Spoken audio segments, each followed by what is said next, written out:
आज हम बाबा की अव्यक्त मुरली 19/7/69 की सुनेंगे, जिसमें बाबा ने जीरो और हीरो बनो पॉइंट ऑफ लाइट, और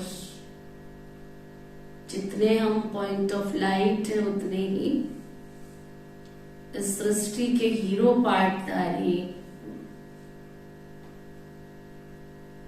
ऐसा बाबा ने बनाने के लिए आज के इस मिलन में बाबा के सामने जो बच्चे बैठे हैं, बाबा उस स्वरूप में हम सबसे मिल रहे हैं।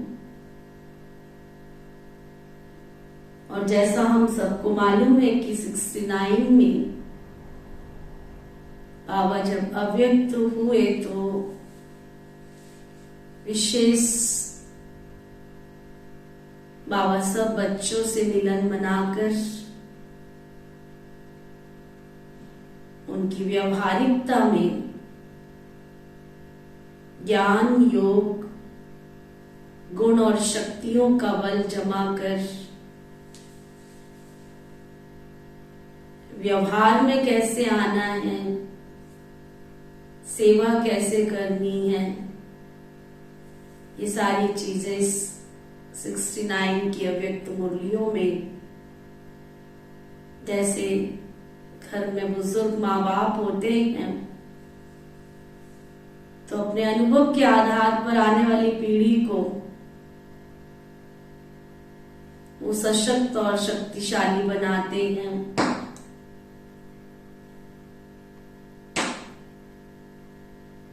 तो वो बल भरने के लिए, वो ताकत भरने के लिए बाबा मिलन मना रहे हैं। उसी दृश्य को लेकर के आज बाबा कह रहे हैं कि आज किस लिए बुलाया है।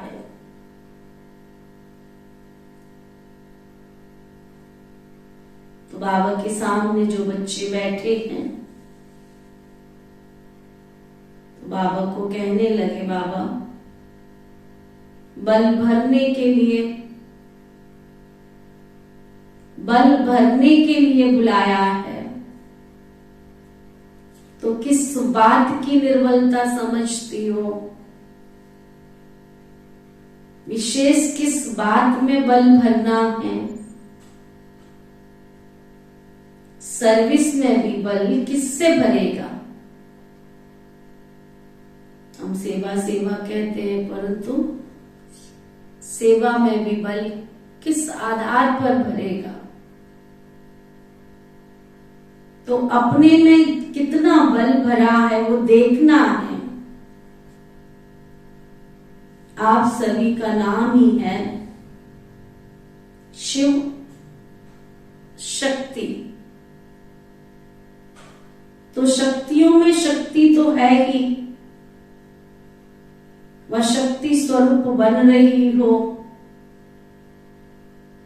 बाप दादा तो आए ही हैं देखने की कौन सा जेवर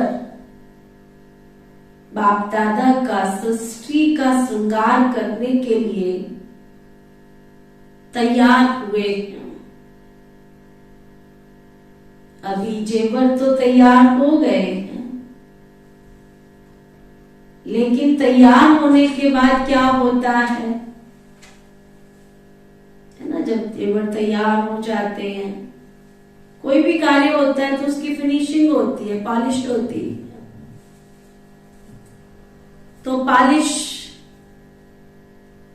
अभी सिर्फ पॉलिश होनी है, मुख्य बात जिसकी पॉलिश होनी है वो नहीं हुई है। बाबा कहते हैं वो पॉलिश होनी है, वो यही है कि सभी को ज्यादा से ज्यादा अव्यक्त स्थिति में रहने का विशेष समय देना है। अव्यक्त स्थिति की पॉलिश अभी बाकी रही है, आपस में बातचीत करते समय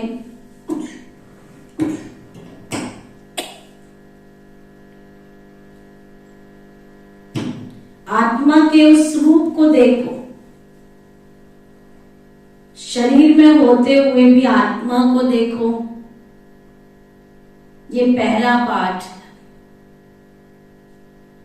भले किसी का शरीर देख रहे हो, परंतु उस शरीर में भ्रकुटी के बीच में चमकती हुई आत्मा को देखो। ये पहला पाठ है, इसकी आवश्यकता है। जो भी सभी धारणाएं सुनी है उन सभी को जीवन में लाने के लिए यही पहला पाठ पक्का करना पड़ेगा। ये आत्मिक दृष्टि की अवस्था प्रैक्टिकल में कम रहती है। सर्विस की सफलता ज्यादा निकले उसका मुख्य साधन ही यह है कि आत्म स्थिति में स्थित रहकर सर्विस करनी।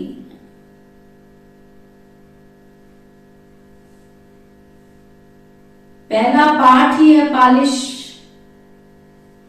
इसकी आवश्यकता। कब नोट किया सारे दिन में ये आत्मिक दृष्टि स्मृति कितनी रहती है।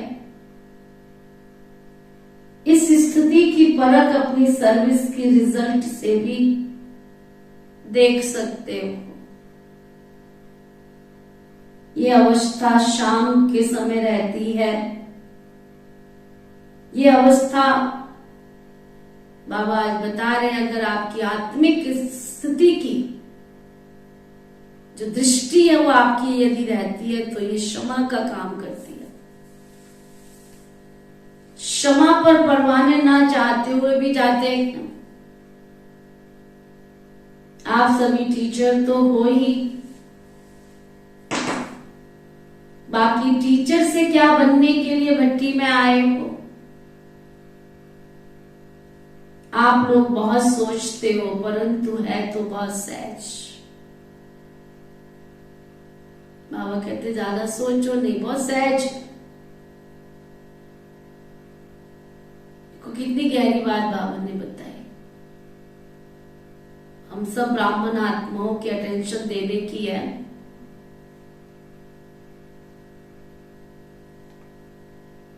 हम आत्मिक स्थिति में अभी तक टिके कहाँ हैं? अभ्यास तो करते हैं, टिक नहीं पाते हैं। टिक नहीं पाते हैं। मैं आत्मा हूं। बाबा ने क्या कहा कि हम क्षमा बन जाएं और क्षमा पे परवाने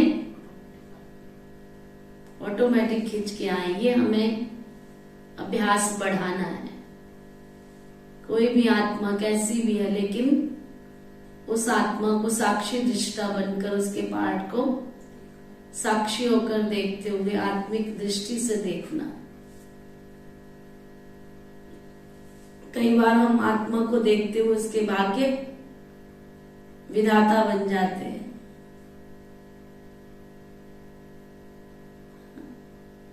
उसकी लेखनी लिखने वाले बन जाते हैं।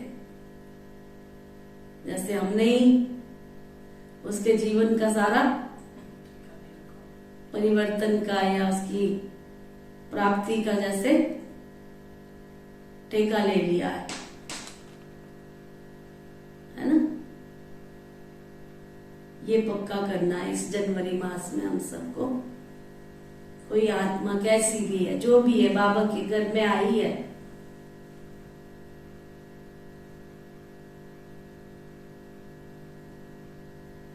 अपने समान अर्थात आप सभी टीचर तो हो ही, बाकी टीचर से क्या बनने के लिए भट्टी में आए हो। आप लोग बहुत सोचते हो, परंतु है तो बहुत सहज। अपने समान बनाने के लिए बुलाया है।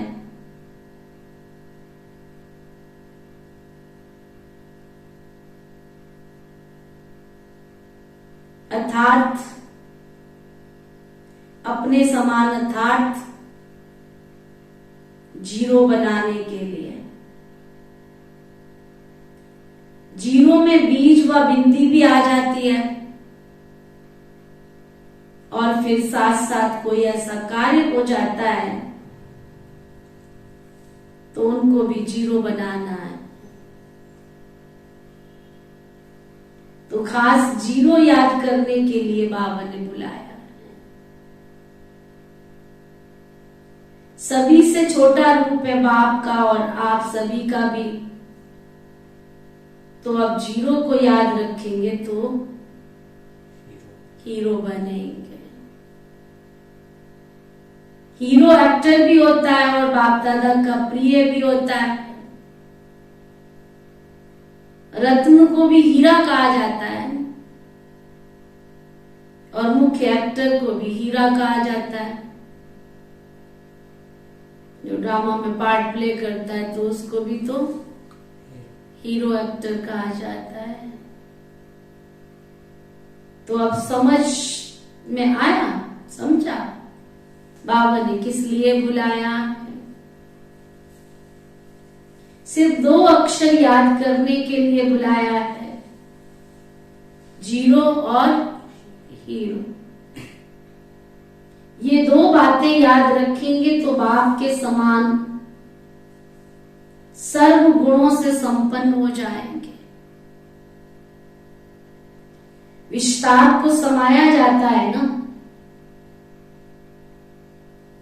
15 दिन इस स्टडी की है, बहुत कॉपियां भरी।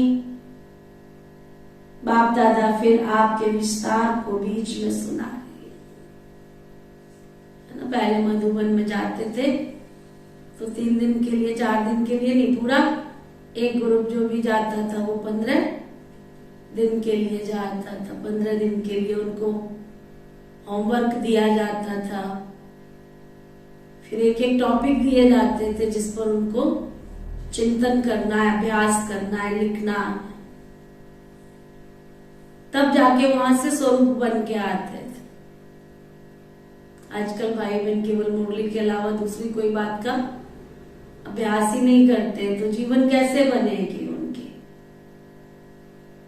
अलग अलग वर्कशॉप कराई जाती थी, अलग अलग चिंतन करने के लिए बिठाया जाता है, तो अंदर से आत्मा में अच्छी अच्छी ज्ञान की पॉइंट्स का चिंतन होता है।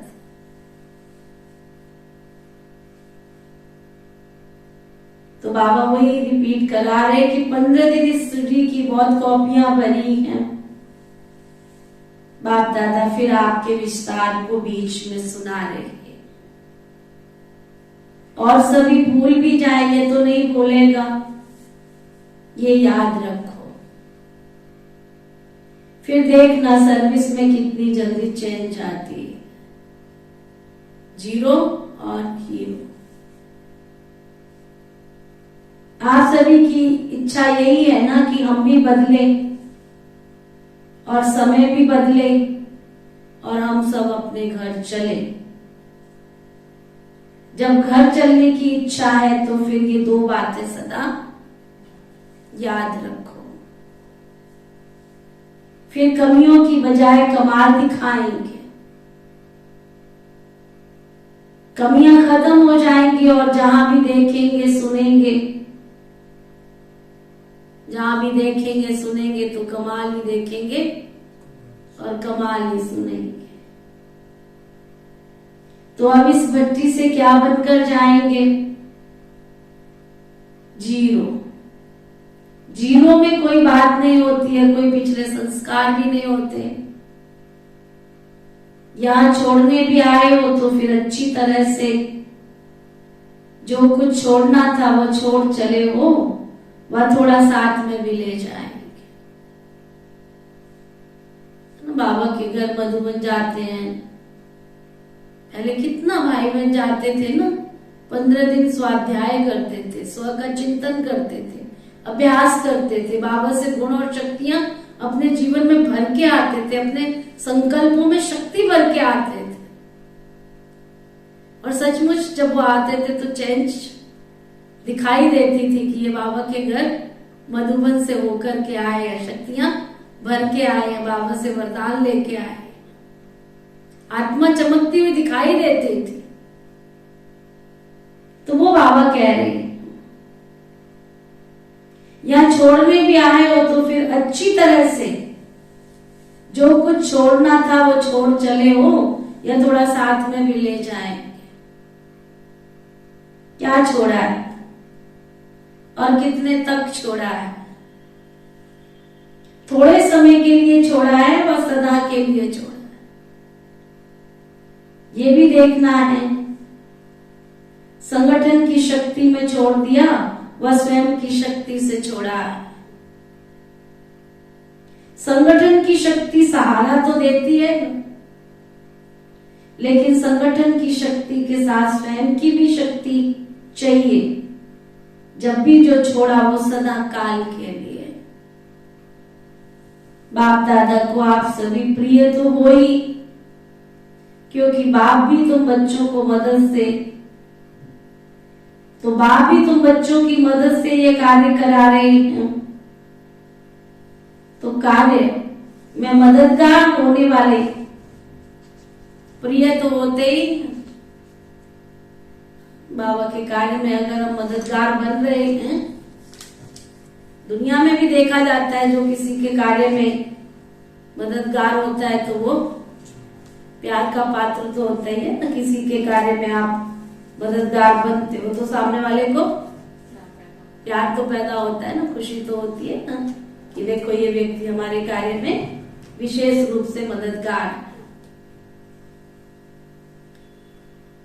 तो बाबा कहते हैं लेकिन मददगार के साथ साथ बाबा के कार्य में मददगार बन रहे हो तो बहुत अच्छी बात है, लेकिन मदद के साथ साथ, मददगार के साथ साथ हिम्मतवान कहां कहां तक बने हो वो चेक करो। क्योंकि मदद भी किसको मिलेगी? हिम्मत है बच्चे, मदद खुदा। हिम्मत हम रखेंगे तो मदद भगवान की मिलेगी। कहां कहां कई बच्चे हिम्मत छोड़ देते हैं ना, हमसे तो नहीं हो पाएगा। अगर हिम्मत हो तो मदद जरूर मिलेगी। समझ आया क्या? अगर हम हिम्मत रखेंगे तो बाबा की हमको मदद जरूर मिलेगी। ऐसे हो ही नहीं सकता कि बाबा की हमको मदद ना मिले। इसलिए मददगार के साथ साथ हिम्मतवान भी बनो। बाबा की मदद के साथ साथ क्या? हिम्मतवान भी बनो। छोटी छोटी बातों में हिम्मतहीन नहीं बनना। छोटी छोटी बातों में बाबा कहते हिम्मतहीन नहीं बनो, ना गहरी सी बात है ना। छोटी छोटी बातों में हम हिम्मत विहीन बन जाते हैं। चलो क्या करेंगे, ऐसे करेंगे वैसे करेंगे। संगम युग पर आए हुए भगवान को, परमात्म शक्ति को हम यूज नहीं कर रहे हैं। कहते हैं हमको बाबा मिला, है ना। मात्र 5 वर्ष का वक्त पहला पहाड़ों पे जाके तपस्या कर रहा है। मात्र 5 साल का ध्रुव जंगलों में जाके तपस्या कर रहा है। हमें तो बाबा ने जंगल में रहने को लिए भी नहीं कहा, है ना। बाबा ने कोई हमको भोजन छोड़ने के लिए भी नहीं कहा कि तुम कंदमूल खा के वृक्ष के नीचे बैठ के, गुफाओं में बैठ के तपस्या करो।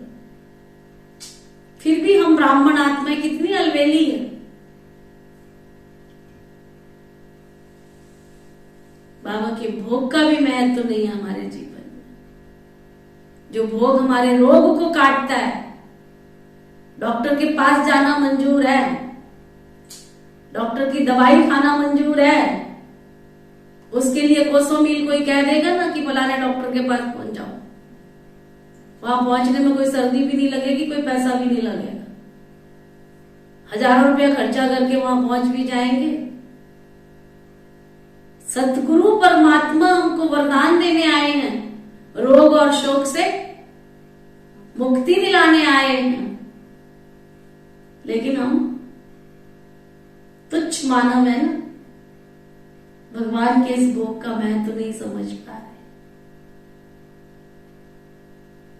भगवान के घर की शक्ति का महत्व तो नहीं समझ पा रहे, दृष्टि का महत्व तो नहीं समझ पा रहे। सुनाया था ना हमारे पास एक अम्बाला में जब मैं आई थी, है ना, निजा बहन समझती होगी, वो हमारी वो माता जी थी,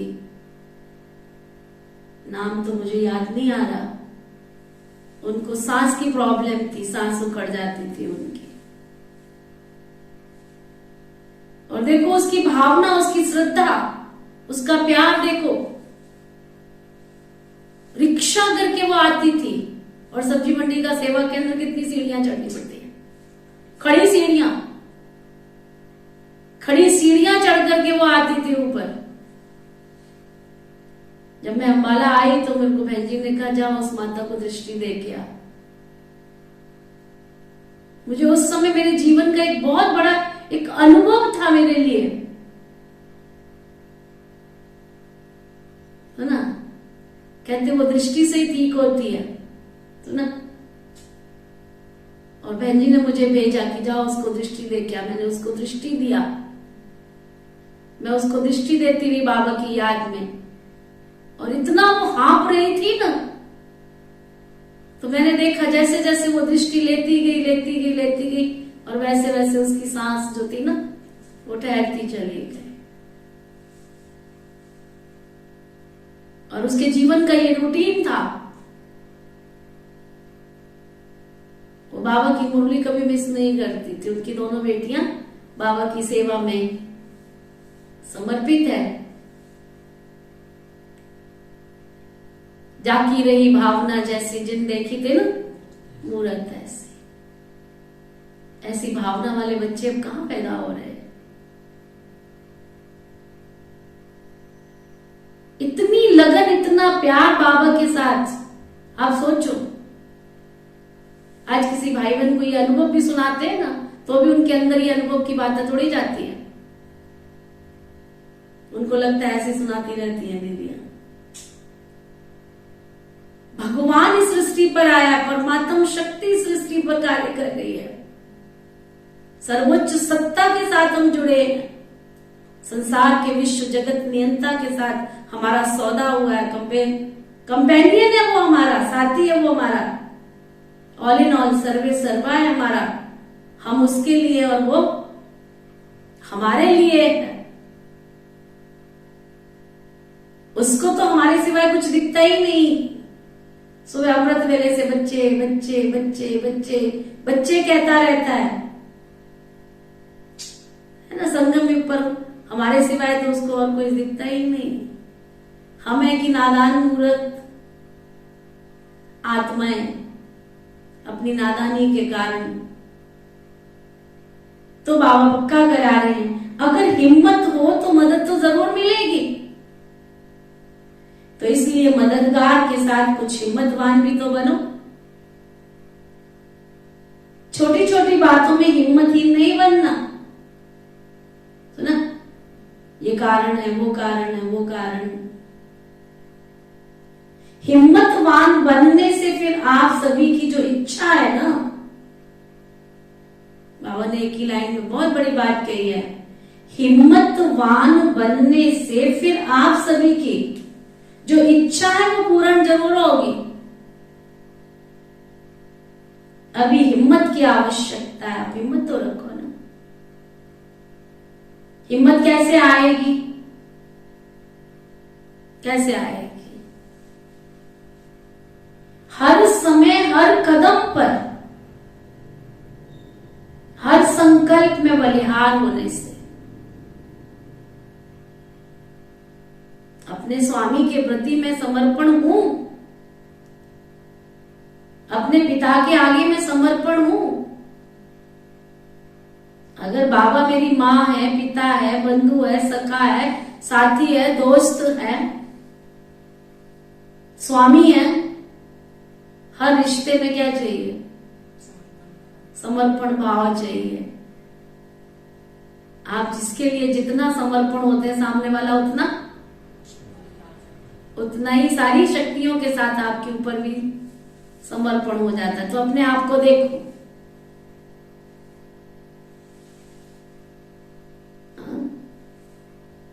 पहले जमाने में लोग थे ना, कुटियाओं में रहते थे और कुटियाओं के दरवाजे छोटे छोटे होते थे, बिल्कुल उसमें कैसे जाते थे। ये भी हमारे ऋषि मुनियों की एक विधि थी लोगों को झुकना सिखाने की, है ना। कि कोई भी अगर अपने स्वामी के पास आता है, कोई साधु के पास आता है, कोई महात्मा के पास आता है, कोई माता पिता के पास आता है, कोई अपने सगे संबंधियों के पास आता है, अगर प्रवेश करता है उस कुटिया के अंदर तो झुक कर के आवे, क्योंकि झुकने में ही आशीर्वाद है, झुकने में ही वरदान। और आज मनुष्य जितना आकड़ वाला बन गया, देहाभिमान वाला बन गया, तो घर के दरवाजे भी उतने ऊंचे ऊंचे कर दिए। तो जितने घर के दरवाजे ऊंचे हुए, उतने घर में ईगो भी घुसता आ रहा है, देहाभिमान भी आता जा रहा है। तो बाबा कहते हैं हिम्मत कैसे आएगी? हर समय, हर कदम पर, हर संकल्प में बलिहार होने से, वारी जाने से। जो बलिहार होता है ना, उसमें हिम्मत ज्यादा होती है। जो बाबा के ऊपर वारी जाता है, कुर्बान जाता है, हिम्मत रखता है, तो जितना जितना अपने को बलिहार बनाएंगे, उतना ही बाबा के गले के हार में भी नजदीक आएंगे। अभी बलिहार होंगे ना, देखो कितनी अच्छी बात, जितना जितना अपने को बाबा के ऊपर वारी जाएंगे, बलिहार जाएंगे, उतना ही बाबा के गले के हार में भी नजदीक आते चले जाएंगे। अभी बलिहार होंगे, फिर बनेंगे प्रभु के गले का हार। आप देखो, हार होता है ना, जब श्रृंगार करते हैं तो उसमें भी, हार में भी कैटेगरी होती है। एक सिर्फ गले में लगाया जाता है, एक गले से थोड़ा दूरी पे होता है, फिर थोड़ा सा दूरी पर होता है, फिर तीसरा होता है, फिर चौथा होता है, फिर पांचवा। तो जितना समीपता के साथ, जितना समर्पण भाव से बाबा के गले का हार बनेंगे, अगर बलिहार बनकर के ही हर कर्म करेंगे, अकड़ करके नहीं, समर्पण भाव से, नम्रता और निर्माणता के साथ बलिहार हो करके बाबा के कार्य में मददगार बनेंगे, तो दूसरों को भी बलिहार करवा सकेंगे, दूसरों को भी कुर्बान कर सकेंगे। जिसको बाबा कहता है वारिस बनाना, दूसरों को भी बाबा का बच्चा बना के वारिस बना देना। अभी प्रजा तो बहुत बनती है, वारिस कम बनते हैं। जितना बहुत बनाएंगे ना, उतना ही बाबा के नजदीक आते चले जाएंगे। तो अब वारिस बनाने की योजना बनाओ कि बाबा के बच्चों को वारिस कैसे बनाए, संपूर्ण बाबा के अधिकारी बच्चे कैसे बनाए। तो ये थी बाबा की आज के महावाक्य, जीरो से हीरो बनने के। तो सारी मुरली का जो सार रहा, क्या आत्मा का पाठ बाबा ने पक्का कराया कि जितना दूसरे के शरीर को देखते हुए भी जब हमसे मिले तो आत्मा दिखाई दे। बाबा ने एक बहुत अच्छी बात जो मेरे दिल को आज लगी, और जो हमारे में कमी आ जाती है समय के साथ, बाबा ने कहा तुम क्षमा बन जाओ। आत्मिक स्थिति को बाबा ने क्षमा का रूप दिया। हम है ना भाग्य विधाता ज्यादा बन जाते हैं, उसको ऐसे करना चाहिए, उसको वैसे करना चाहिए, वो ऐसे तो नहीं होता है, वैसे तो नहीं होता है। यथा योगी यथा शक्ति ड्रामा में उसका जो पार्ट है, बाबा जाने और बाबा का काम जाने। मैं तो केवल आत्मिक दृष्टि से सामने वाले को देखकर उसकी परवरिश करूं ना, कि ये बाबा का बच्चा है, ये आत्मा है। तो बाबा ने आज एक पाठ पक्का कराया कि तुम क्षमा बन जाओ। आत्मिक स्थिति माना क्षमा, और जितनी क्षमा पावरफुल होगी उतने परवाने उसके पास अपने आप खिंच के चले आएंगे। तुम क्षमा बनते जाओ। एक चुप 100 सुख। जो भी आ रहा है बाबा के घर में अपनी खुशी लेने, शांति लेने, शक्ति लेने आ रहा है। और दूसरा, बाबा ने अटेंशन खिंचवाया, बच्चे हिम्मत है, बच्चे मत दे भाव। तुम हिम्मत का कदम बढ़ाओ। हिम्मतहीन नहीं बनना है, शक्तिशाली बनना है, हिम्मतवान बनना है। जितना तुम वारी जाएंगे उतना तुम दूसरों को भी वारी कर सकेंगे, वारिस बना सकेंगे। तो आज बाबा ने होमवर्क दिया कि जितना हो सके क्या करो, वारिस क्वालिटी आत्माएं तैयार करो। ये नहीं मैं अपने आप में खुश हूं, नहीं, मुझे ज्यादा से ज्यादा बाबा के ऐसे बच्चे बनाने हैं जो बाबा के कार्य में तन से, मन से, धन से, समय से, संकल्प से, समर्पण भाव से बाबा की सेवा में समर्पित भाव से सेवा करें। ओम शांति।